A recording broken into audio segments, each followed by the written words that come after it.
आज के इस रोड शो कार्यक्रम में मेरे साथ उपस्थित प्रदेश सरकार के औद्योगिक विकास के मंत्री श्री नंद गोपाल गुप्ता नंदी जी, प्रदेश सरकार में मेरे सहयोगी मंत्री स्टैंप एंड रजिस्ट्रेशन के मंत्री श्री रविंद्र जायसवाल जी,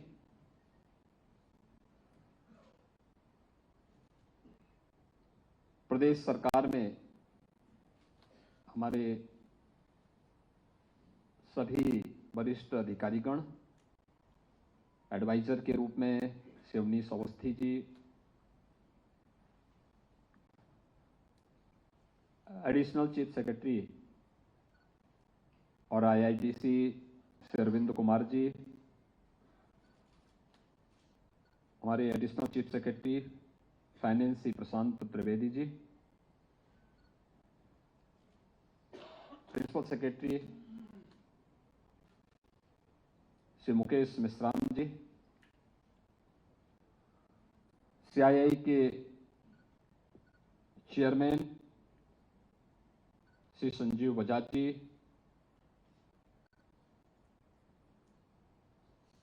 chairman CII north region Shri Anshuman Magazine ji, Deepak Jain ji, और आप सबके सामने अपने अनुभव को साझा करने वाले हीरानंदानी ग्रुप के सीईओ श्री दर्शन हीरानंदानी जी, आज के इस रोड शो में यहां पर उपस्थित देश के सभी प्रतिष्ठित हमारे बिजनेस लीडर्स, उद्योगपति, इन्वेस्टर्स और उपस्थित सभी भाइयों बहनों, मैं उत्तर प्रदेश शासन की ओर से आप सबका हृदय से स्वागत करता हूं। उत्तर प्रदेश भारत का हृदय स्थल है, भारत की आध्यात्मिक और सांस्कृतिक विरासत का प्रतिनिधित्व करता है और उस प्रकार की प्रकृति और परमात्मा की असीम कृपा वहां पर है भी। भारत की विरासत की जननी के रूप में आप उत्तर प्रदेश को देख सकते हैं और इसलिए 25 करोड़ की एक विशाल आबादी को न केवल एक साथ समेट करके आगे बढ़ाती है, बल्कि आम जनमानस जो अपने रूट्स को भारत के अंदर ढूंढने का प्रयास करता है, तो उत्तर प्रदेश वह भूमि के रूप में उन सबके सामने एक उज्जवल भविष्य की तस्वीर प्रस्तुत करते हुए दिखाई देता है। और उस उत्तर प्रदेश की धरती से आज आप सबको आमंत्रण देने के लिए मैं विशेष रूप से देश की इस आर्थिक राजधानी में आपके बीच में आया हूं। आप सब उत्साह के साथ यहां पर आए हैं, ये मुझे आनंदित भी कर रहा है और हमारी पूरी टीम को आगे बढ़ने के लिए प्रेरित भी कर रहा है। मित्रों, हम सबके लिए यह अवसर अत्यंत महत्वपूर्ण है, क्योंकि इस देश ने अपनी आजादी के अमृत महोत्सव को अभी मनाया है। अमृत महोत्सव का जो प्रधानमंत्री जी ने हम सबके सामने जो पंचप्रण की बात की है, हर भारतवासी ने पहली बार देश के आजादी के इस उत्सव के साथ जुड़ करके एक भारत श्रेष्ठ भारत की इस परिकल्पना को आगे बढ़ते हुए देखा है। हर घर तिरंगा उसका एक उदाहरण है। आपने देखा होगा सुदूर गांवों से लेकर के उन वनवासी क्षेत्रों में भी तिरंगा लहराता हुआ दिखाई दे रहा था। ये इस नए भारत की वह तस्वीर है जो हर भारतवासी को जाति, मत, मजहब, क्षेत्र, भाषा से ऊपर उठा करके विकास की एक नई आशा उसके मन में एक नए उमंग के साथ जगा करके आगे बढ़ाने के लिए प्रेरित करती है। और इस देश के यशस्वी प्रधानमंत्री जी के नेतृत्व में जब हमने आजादी के अमृत महोत्सव को मनाया है, यह आनंद हमारे लिए और भी कई गुना बढ़ा है। जब जिस ब्रिटेन ने 200 वर्षों तक भारत में शासन किया था, उस ब्रिटेन को पछाड़ करके भारत दुनिया की 5वीं बड़ी अर्थव्यवस्था बनता है, तो हर भारतवासी के लिए ये गौरव की बात होती है। और मित्रों, आजादी के अमृत महोत्सव वर्ष में भारत को प्रधानमंत्री मोदी जी के यशस्वी नेतृत्व में G20 की लीडरशिप भी मिली है। भारत G20 के दुनिया के उन 20 प्रतिष्ठित देशों का नेतृत्व कर रहा है जहां पर दुनिया की 60% आबादी निवास कर रही है। दुनिया के 75% ट्रेड पर जिनका अधिकार है, दुनिया के 85% जीडीपी पर जिन देशों का अधिकार है, और दुनिया के 90% पेटेंट पर भी जिन देशों का अधिकार है, उन देशों को आजादी के अमृत महोत्सव वर्ष में भारत को नेतृत्व करने का अवसर प्राप्त हो रहा है। यह हर भारतवासी के लिए गौरव की बात होनी चाहिए। और इसलिए इस नए भारत के निर्माण में प्रधानमंत्री मोदी जी के इस प्रवर्तमान अभियान में हम सब की क्या भूमिका हो सकती है, उसी भूमिका को आप सबके सामने रखने के लिए उत्तर प्रदेश की ओर से हमारी टीम आई है। और मुझे प्रसन्नता, इतनी भारी संख्या में आप सब मुंबई के रोड शो में यहां पर एकत्र हुए हैं। मैं आप सबका उत्तर प्रदेश शासन की ओर से हृदय से स्वागत करता हूं, आप सबका अभिनंदन करता हूं। जैसा यहां पर जो प्रेजेंटेशन आपके सामने हुए हैं, जो मेरे पूर्व वक्ताओं ने भी आपके सामने अपनी बातें यहां पर कही हैं, कहने के लिए उत्तर प्रदेश 25 करोड़ की आबादी का, देश की सबसे बड़ी आबादी का राज्य है। और अगर दुनिया के अंदर आप देखेंगे तो 4 ही देश ऐसे हैं जिनकी 25 करोड़ से अधिक की आबादी है। स्वाभाविक रूप से संभावनाएं हमारे पास है। दुनिया के अंदर कौन सा ऐसा सेक्टर है जिसमें यूपी के अंदर संभावना ना दिखती हो। और पिछले 8 वर्ष में प्रधानमंत्री मोदी जी के यशस्वी नेतृत्व में, उनके मार्गदर्शन में देश के अंदर जो कार्य हुआ है हम सबके सामने है। उत्तर प्रदेश ने भी पिछले 6 वर्ष के अंदर इन सभी सुविधाओं का बेहतर लाभ लिया है। उत्तर प्रदेश देश के अंदर सबसे अच्छी फर्टाइल लैंड रखता है। अगर आप कृषि और कृषि से संबंधित क्षेत्र में ही अगर देखेंगे, हमारे पास देश के अंदर की कुल एग्रीकल्चर की जो लैंड है उसमें से 11% हिस्सा यूपी के पास है। लेकिन अगर हम खाद्यान्न उत्पादन की बात करते हैं तो देश के कुल खाद्यान्न उत्पादन का 20% उत्पादन अकेले उत्तर प्रदेश देता है। ये उत्तर प्रदेश, और मैं मानता हूं अभी कि अगर हम इस दिशा में थोड़ा प्रयास और कर लेंगे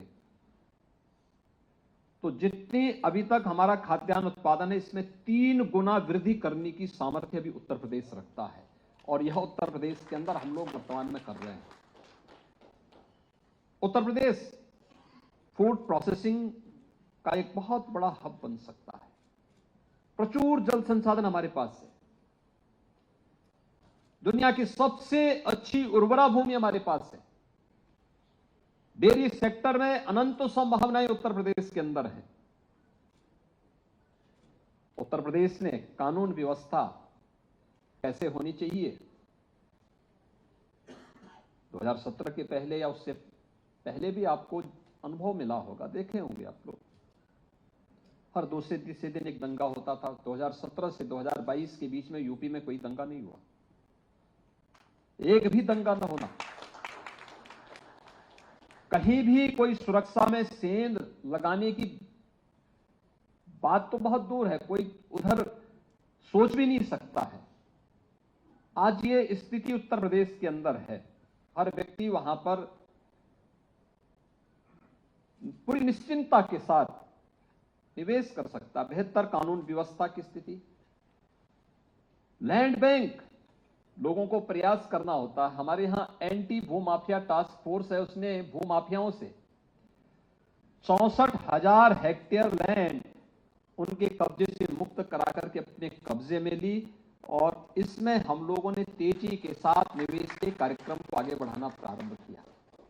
उत्तर प्रदेश ने आज एक बेहतरीन लैंड बैंक आज हमारे पास उत्तर प्रदेश के अंदर है, और सभी और है। एशिया का जो सबसे बड़ा एयरपोर्ट जेवर में बन रहा है, आपने उसकी कहानी को देखा होगा। जब हम लोगों ने, मैंने 2017 में इसकी घोषणा की थी कि हम लोग जेवर में एक इंटरनेशनल एयरपोर्ट बनाएंगे, लोग मुझसे कहते थे कि सब क्या कर रहे हैं। तो मैंने कहा भी एयरपोर्ट बनना चाहिए यहां पे। लोगों ने कहा कि नहीं नहीं, आपको मालूम है भट्टा पारसोल यही तो हुआ था गोलीकांड। तो मैंने कहा क्यों हुआ था? कहा कंपनसेशन को लेकर के। तो मैंने कहा हमारे रहने पर कंपनसेशन का कोई प्रॉब्लम नहीं होगा। और आप आश्चर्य करेंगे कि हमने अब तक वहां पर ज्यूरिक इंटरनेशनल एजी के माध्यम से उस इंटरनेशनल एयरपोर्ट के निर्माण की कार्रवाई को आगे बढ़ाया है। फर्स्ट फेज, सेकंड फेज के बाद थर्ड और फोर्थ फेज की लैंड भी हम लोग ले चुके हैं।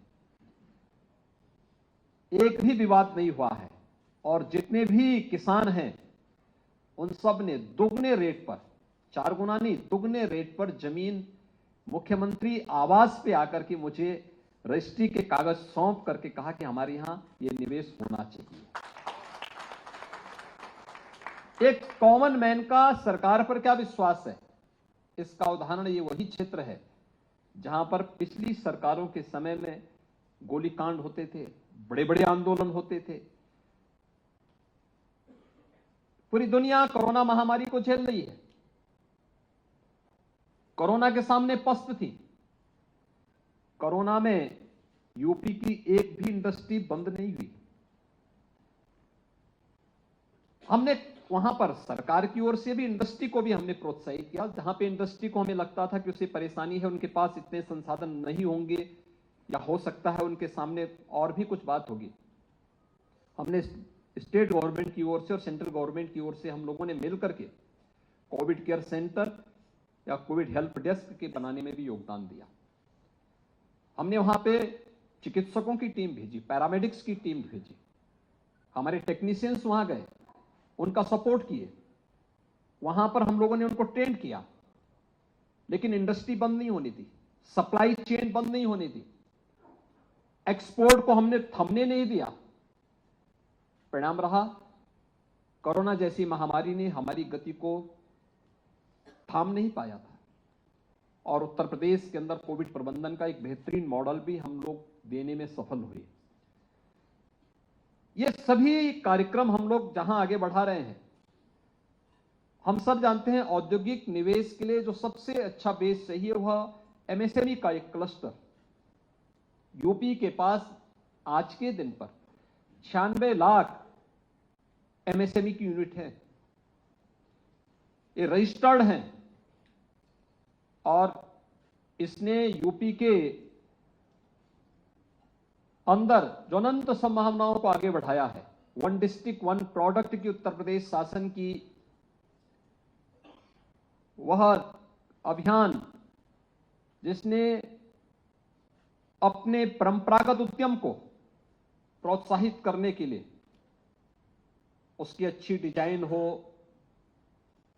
अच्छी तकनीक हो, उसके लिए अच्छा मार्केट मिले, उसकी ब्रांडिंग हो, इसे लेकर के हम लोगों ने जिस कार्यक्रम को आगे बढ़ाया है, आज वह देश के अंदर प्रधानमंत्री मोदी जी के नेतृत्व में आत्मनिर्भर भारत का ही आधारशिला बना है, और उस दिशा में हम लोग बहुत अच्छा कार्य कर सकते हैं। और इसीलिए विगत 4 वर्ष के अंदर आपने इस बात को देखा होगा, 5 वर्ष के अंदर उत्तर प्रदेश ने 4 लाख करोड़ रुपए से अधिक के निवेश को आसानी से जमीनी धरातल पर उतारने में सफलता प्राप्त की।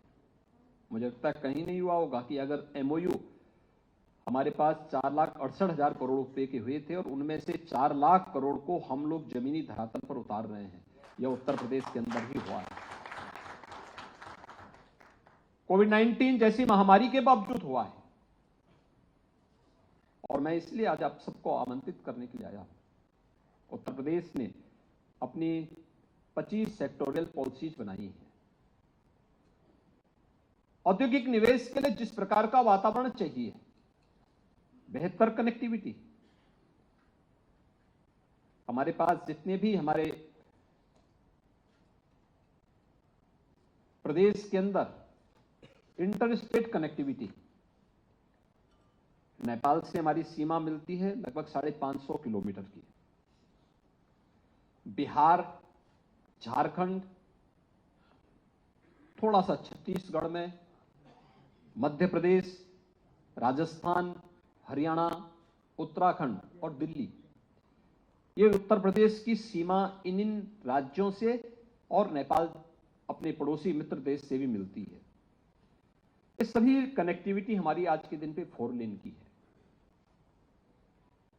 उत्तर प्रदेश में राजधानी लखनऊ से पूर्वी क्षेत्र को जोड़ने के लिए पूर्वांचल एक्सप्रेसवे, बुंदेलखंड को जोड़ने के लिए बुंदेलखंड एक्सप्रेसवे, पश्चिमी उत्तर प्रदेश को पूर्वी उत्तर प्रदेश से जोड़ने के लिए गंगा एक्सप्रेसवे, राजधानी दिल्ली से प्रदेश की राजधानी लखनऊ को जोड़ने के लिए यमुना एक्सप्रेसवे और आगरा लखनऊ एक्सप्रेसवे, ये कनेक्टिविटी के हमारे बेहतरीन माध्यम बन चुके हैं।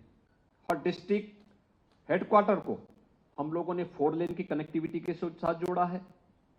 प्रदेश की राजधानी लखनऊ से ये सड़क इंफ्रास्ट्रक्चर की स्थिति उत्तर प्रदेश के अंदर है। देश का सबसे अच्छा रेल नेटवर्क भी उत्तर प्रदेश के पास है, 16,000 किलोमीटर का। Eastern and western dedicated freight corridor भी उत्तर प्रदेश से होकर के जाता है। दोनों का जंक्शन भी उत्तर प्रदेश के जेवर में ही मिल रहा है। यह उत्तर प्रदेश के अंदर रेल नेटवर्क है। एयरपोर्ट के बारे में आपके सामने अभी बताया जा रहा था। 17 तक केवल 2 एयरपोर्ट हमारे पूरी तरह उत्तर प्रदेश के अंदर क्रियाशील थे। आज हमारे पास 9 एयरपोर्ट हमारे पास पूरी तरह क्रियाशील हो चुके हैं। 10 नए एयरपोर्ट पर हम लोग कार्य कर रहे हैं, जिनमें से 5 एयरपोर्ट हम लोगों ने एयरपोर्ट अथॉरिटी ऑफ इंडिया को सौंप दिए हैं, एक एमओयू के तहत कि आप इनका संचालन करिए। इनके मेंटेनेंस आदि में जो खर्च आएगा राज्य सरकार उसमें सहयोग करेगी। 5 एयरपोर्ट हमारे बहुत शीघ्र तैयार होने जा रहे हैं, जिनको भी हम एयर कनेक्टिविटी के साथ जोड़ने के कार्य करेंगे। लैंडलॉक्ड स्टेट से भी हम ऊपर उठ चुके हैं। देश का पहला वाटरवे हल्दिया से वाराणसी के बीच में प्रारंभ हो चुका है और इस दिशा में हम और भी कार्यक्रम को आगे बढ़ा रहे हैं। उत्तर प्रदेश के अंदर ढेर सारी संभावनाएं हैं और इसलिए 25 सेक्टोरियल पॉलिसीज आपके सामने है। मैं आप सबको आमंत्रित करता हूं कि ग्लोबल इन्वेस्टर समिट के लिए उत्तर प्रदेश सरकार ने, यानी वैश्विक व्यापारिक समुदाय को हम लोगों ने इसके लिए आमंत्रित किया है। तो स्वाभाविक रूप से जो उत्साह दुनिया के अंदर देखने को मिला है, लगभग 7,12,000 करोड़ रुपए के प्रस्ताव हमें प्राप्त हो चुके हैं और हम लोगों ने इस पे तेजी के साथ अपने कार्यक्रम को आगे बढ़ाना प्रारंभ किया है। स्वाभाविक रूप से देश की आर्थिक राजधानी कही जाती है और इसलिए मैंने स्वयं इस बात को महसूस किया है कि मुझे घर के अंदर तो आमंत्रण देने के लिए स्वयं ही जाना चाहिए और इसीलिए मैं आज स्वयं मुंबई में आया हूं आप सबको आमंत्रित करने के लिए कि उत्तर प्रदेश की इस अपॉर्चुनिटी का लाभ लीजिए। ढेर सारी संभावनाएं हैं, आपको भी, आपकी निवेश को भी सुरक्षा की गारंटी राज्य सरकार देगी। मानवीय हस्तक्षेप 0 है। आपने एमओयू किया, वहीं से मुख्यमंत्री कार्यालय इन सब की मॉनिटरिंग करना प्रारंभ कर देगा। उसमें फिर आपको कहीं जाने की आवश्यकता नहीं। कोई भी आपके किसी कार्य में हस्तक्षेप नहीं करेगा। आप फिर देखेंगे निवेश मित्र, निवेश सारथी के साथ साथ इंसेंटिव देने की कार्रवाई भी ये सभी डीबीटी के माध्यम से सीधे आपके पास जाएगा। आपको किसी कार्यालय के पास जाने की आवश्यकता ही नहीं पड़ेगी।